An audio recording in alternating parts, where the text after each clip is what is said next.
Space. Endless possibilities for fucked up planets to laugh at. Did you know there's a planet entirely made of diamond?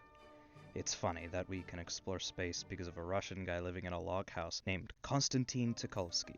One day he would write this equation, which would set the basis for countless rocket destruction compilations for years to come. In reality, he based it off some British guy, but who cares? He's British. After Tsiolkovsky, there was really nothing, as the Eurotrash known as anything west of Poland decided to collectively shit themselves when a certain Archduke was shot, and they realized making a tangled web of alliances was not a good idea.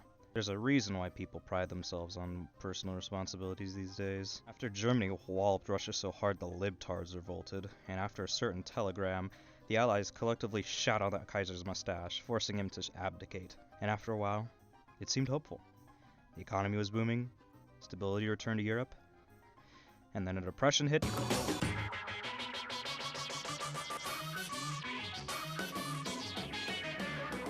Some silly Austrian Alaric wannabe tried round 2 against the world and failed so miserably he killed himself, and there were only 2 supermen, superpowers left in the world. The Soviet Union, led by Stalin, and the USA, now led by an 100% less physically crippled man and an 100% more mentally crippled man, known as Truman. Not because only 2 countries dominated geopolitics, they needed a metaphorical dick-measuring contest that would destroy the world. And for that, they looked up at the seamless, unpolluted possibilities of space travel. And for that, there were a few certain Germans that could help. Yeah, I know there were rocket tests in the 20s and 30s, but that's boring. The Soviets started off with their R-7 Zemyorka rockets, developed by Sergei Korolev and German rocket enthusiast Friedrich Zander. The go-ahead for launch was given for late 1957 to become the first successful Soviet ICBM and first successful ICBM in the world. Almost as an FU to Stalin, who imprisoned him during the Great Purge, Korolev set the standard for rockets to look like big metallic schlongs. The Americans, on the other hand, launched their own design, the Atlas A, which successfully launched in 1958, with help from German rocket man Wernher von Braun, the guy known for making the Vengeance 2 missiles to blow up London. This marks the US's first successful ICBM and second successful ICBM in the world. See a pattern here? Well, it continues. The Eisenhower administration announced on July 29th of 1955 they wished to launch some small dick energy satellites, and 4 days later the Soviets announced the same thing, almost stopping out on cowardliness, but apparently not. Eisenhower feared that people would care about fickle things such as sovereign airspace and public image. The Soviets seized on this and quickly rushed their design after Korolev got word about von Braun's Jupiter-C test, thinking it was a failed satellite of all things. The Soviets knew their big dick energy R-7s were more powerful than their American counterparts, and took full advantage, planning to use the Object D as the primary satellite. Truly a magnificent D. This D was 3,100 pounds of pure scientific girth. Too bad the bureaucrats in power wanted nothing but to inflate the image of the Union, rushing development so much that they had to use what would be called Sputnik 1, a simple satellite with 2 radio transmitters. Don't worry though, the D would be later used as Sputnik 3. At 10:24 p.m., October 4th, 1957 Moscow time, Sputnik 1 was launched, a marvel of human engineering that would drive insane competition in the years to come.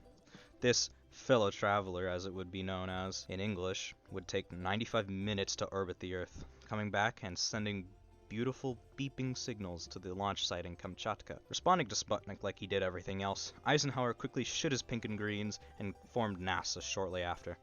And all aeronautics testing was taken over from the Air Force and the Navy. That's not the last time the Air Force would have our responsibilities taken away from them. Even a fucking economist named Bernard Baruch wrote a letter to the New York Times mocking the consumerist shithole that was developing in the US, slowing scientific development of space travel.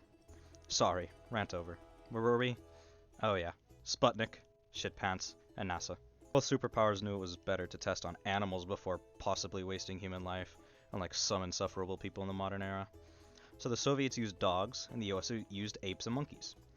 The Soviets picked up a random dog off Moscow streets and named it Laika, and she boarded Sputnik 2 for a 10-day flight, but passed only after 5 to 7 hours. Anyway, the Soviets continued canine testing with temperature-regulated interiors this time, naming and using Belka and Strelka aboard Sputnik 5. The Americans, on the other hand, strapped chimps named Albert onto V-2 rockets for fun, waiting for them to turn into Hawaiian Punch upon return.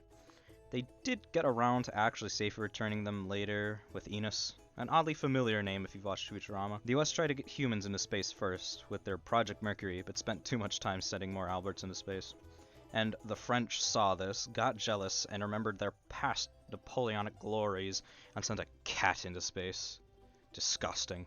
Meanwhile, the Soviets, after long and hard days and nights of research and testing, made their first human manned spacecraft, the Vostok 1, simply meaning east in English. The Soviets chose to send Yuri Gagarin, the first man in space, and subject of catchy Bulgarian pop song with the same name, to cross into space and orbit for 108 minutes in 1961. They dubbed him the first cosmonaut, meaning sailor of the universe of all things. He quickly became a national hero and international celebrity, and the day of his flight, April 12th, became a Russian commemorative date and the commemorated day of human spaceflight by the UN. Too bad this Chad representative of Great Man Theory wouldn't live long. On March 27th, 1968, almost 7 years after his only spaceflight, Yuri Gagarin would fatally crash his MiG-15 jet just weeks after completing training at the age of 34. An entire life wasted because some retard handed him outdated weather information.